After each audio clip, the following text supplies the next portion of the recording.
कोमरैया अमर रहे। जोहार जोहार जोहार जोहार। అయితే చాలా మంది మేధావులు పెద్దలు ఈ యొక్క సభను ఉద్దేశించి ఆల్రెడీ మాట్లాడారు.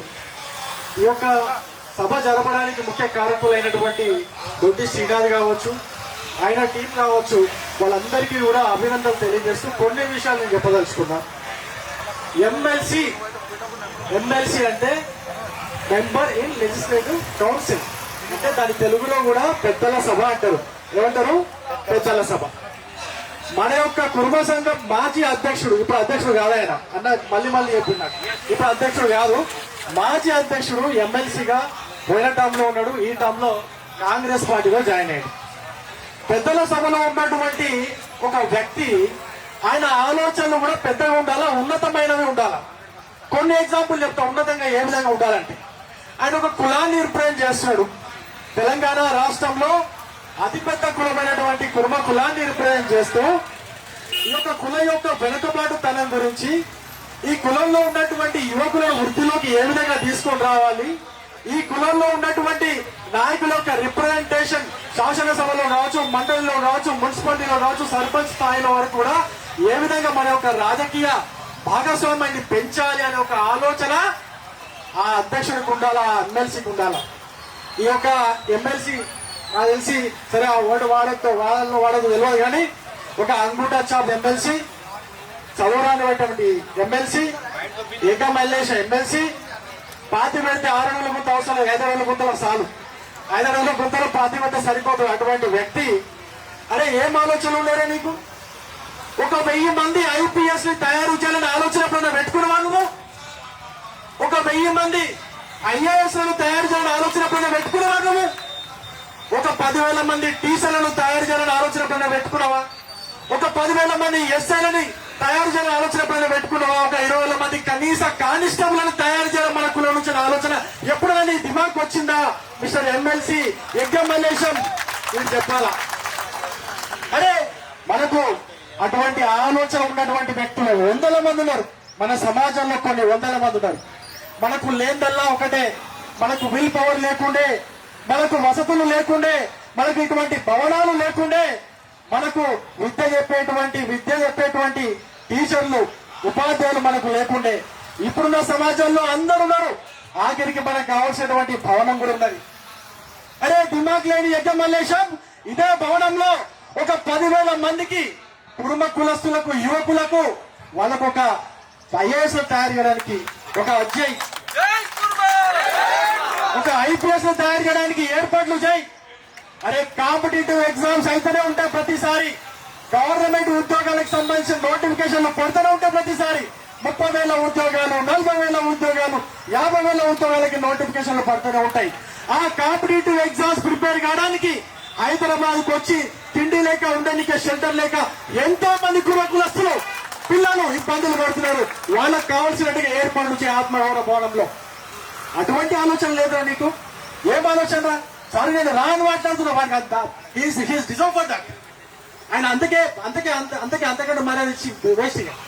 అరే ఆత్మగౌరవ భవనం వచ్చిన తర్వాత అదే పాత బుద్ధులు చిట్టీలేసి పైసలు కలిపి, ఆ పైసలతో మళ్ళీ కిరాయిలు తీసుకొని, ఆ కిరాయిలతో మళ్ళీ కిరాయిలు తీసుకొని, మీరు ఆ పోస్టర్లో కనిపించే బొమ్మ ఏదని, ఆ పోస్టర్ ఏది, ఆ పైసలన్నీ ఏం చేస్తారు తెలుసా?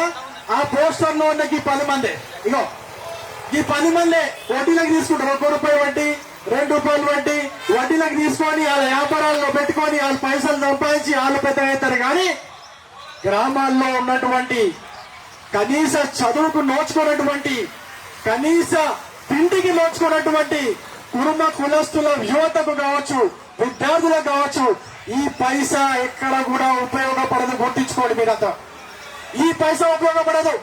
నేనే ఎన్నోసార్లు అడిగిన మల్లేశం, ఇక మల్లేశం నేను ఎన్నోసార్లు అడిగిన. అరే మాది పాలమూరు జిల్లా, మహబూబ్నగర్ జిల్లా, ఉమ్మడి మహబూబ్నగర్లో మాది నారాయణపేట జిల్లాలో అత్యధికంగా తెలంగాణ రాష్ట్రం మొత్తం మీద కంటే అత్యధికంగా నారాయణపేట జిల్లా, మా ఉమ్మడి మహబూబ్నగర్ జిల్లాలో గొర్రెల కాపర్లు ఉంటారు.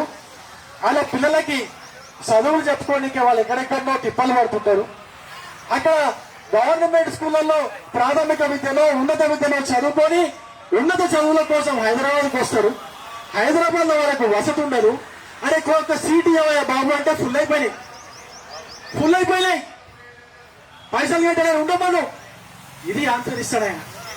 ఇటువంటి వ్యక్తిని ఎమ్మెల్సీని చేసిన ఫస్ట్ తిట్టాల. ఇటువంటి వ్యక్తిని ఇంకా కురుమకుల అధ్యక్షుడిగా, రాష్ట్ర అధ్యక్షుడిగా ఉంచినందుకు మనల్ని మనం కూడా తిట్టుకోవాలా.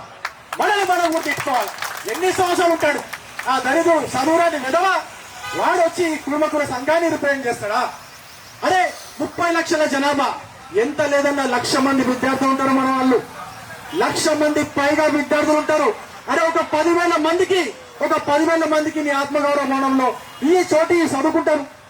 రేపొద్దున ఆఫీసర్లు అవుతారు. అరే అన్న ఒక మాట చెప్తా, మీరు ఏ గవర్నమెంట్ డిపార్ట్మెంట్కి అనకండి, ఎందుకో మీ ఊర్లో ఉన్న ఎంఆర్ఓ ఆఫీస్కి పోండి. మీ ఊర్లో ఉన్న ఎంఆర్ఓ ఆఫీస్కి ఎంతమంది గవర్నమెంట్ ఎంప్లాయీస్ ఉంటారు, అందులో మన కుటుంబాలు ఎంతమంది ఉన్నారు.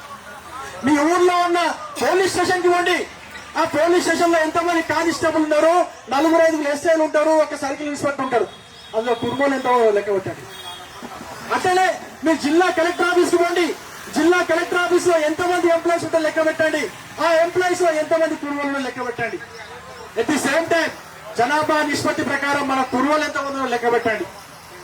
తెలంగాణ రాష్ట్రంలో 2వ అతిపెద్ద కులం అనుకుంటాం కదా, 30 లక్షల జనాభాతో 2వ అతిపెద్ద కులమైనటువంటి ఈ కుర్మ కులానికి ఎంత రిప్రజెంటేషన్ ఉండాలా? ఎంతమంది గవర్నమెంట్ ఆఫీసర్లు మన వాళ్ళు ఉండాలా?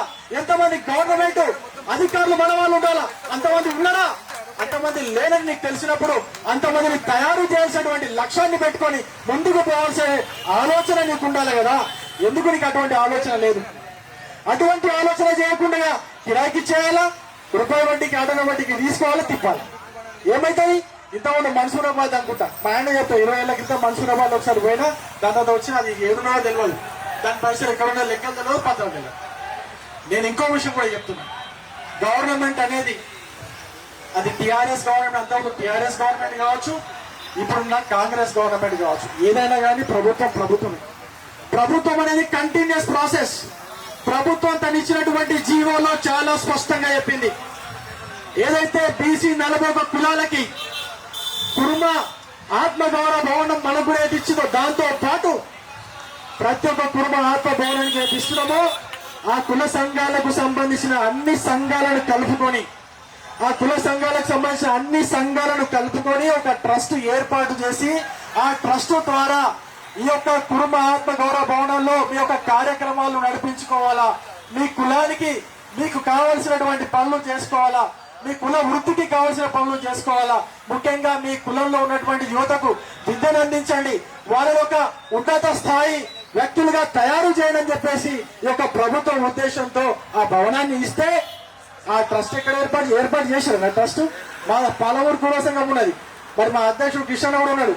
ఏమన్నా మీకు ఎప్పుడైనా పిలిచిరా వాళ్ళు ఇట్లా ట్రస్ట్ ఏర్పాటు చేస్తామని చెప్పేసి? ఎగమలేశం కానీ ఆయన అనుచరులు ఎవరైనా పిలిచిరా? కేవైసీని పిలిచిరా? ఈ శ్రీనాథ్ ఎవరైనా పిలిచిరా? ఎవరిని పిలవలే. ఆ ట్రస్ట్ ఏర్పాటు కాలే. ఆ ట్రస్ట్ ఏర్పాటు లేదు. జియో చాలా స్పష్టంగా చెప్తుంది, ఈ ట్రస్ట్ ప్రకారమే ఈ యొక్క కుటుంబ భవన వినియోగంలోకి రావాలని చెప్పేసి జియో స్పష్టంగా చెప్తుంది. అన్ని చెప్తున్నప్పుడు కూడా ఇప్పుడున్నటువంటి ప్రభుత్వంలో ఎమ్మెల్యేగా విప్పుగా ఉన్నటువంటి పీర్ల ఎల్ఐని పట్టుకొని ఆ యొక్క జీవోని వాళ్లకు కావలసినట్టుగా మార్పులు చేయించుకొని ఆ లీజుకి అయితే ఇస్తున్నారో అది అక్రమం. రేపొద్దున కోర్టుకు పోతే అది నిలబడదు. ఈ నారాయణ సంస్థలకు సంబంధించిన వాళ్ళు కూడా గుర్తుంచుకోవాలా, మేము రేపటి నుంచి చేసే కార్యాచరణ ద్వారా మీరు ఇబ్బందులు పాలవుతారు. ఇది ఈ భవనం మా కులంలో ఉన్నటువంటి విద్యార్థుల కోసం కట్టినటువంటి భవనం, మా కులంలో ఉన్నటువంటి పేదల కోసం, వాళ్ళ అభివృద్ధి కోసం కట్టినటువంటి భవనం. దాన్ని మీరు కార్పొరేట్ మయం చేయకండి. దాన్ని మీరు మీ వృద్ధిలో తీసుకొని, మీ అధీనంలో తీసుకొని మీరు డబ్బులు సంపాదించే భవనాలుగా మార్చుకోకండి అని చెప్పేసి నారాయణ విద్యా సంస్థలకు కూడా ఈ యొక్క సభ ద్వారా హెచ్చరిక జారీ చేస్తూ, మీ అందరికీ కూడా నేను భారతీయ జనతా పార్టీ అధికార ప్రతినిధిగా ఉన్నా, శ్రీనాథ్ మా అధ్యక్షుడు రామచంద్రరావు కూడా కలిసి ఈ యొక్క ధర్నా కార్యక్రమానికి ఆయన ఆహ్వానించి, ఆయన పోయి కలిస్తే రవి నువ్వే పో ధర్నా కార్యక్రమానికి, నువ్వు పోయి మా యొక్క మాట ద్వారా నువ్వు చెప్పు, ఏదైతే ఉద్దేశంతో ఈ ప్రభుత్వం ఆ భూమిని ఆ భవనాన్ని ఇచ్చిందో అదే ఉద్దేశానికి దాన్ని వినియోగించాలా, అంతకు మించి ఎక్కడికైనా పోయినా నేను కూడా లీగల్ గా చూసుకుంటా అని చెప్పేసి రామచంద్రరావు గారు కూడా మాట ఇచ్చారు. ఆయన మాటను నా మాటగా మీ అందరికి విన్నవించుకుంటూ నాకు ఈ యొక్క అవకాశాన్ని ఇచ్చినందుకు మీ అందరికి ధన్యవాదాలు తెలియజేస్తూ ముగిస్తుంది.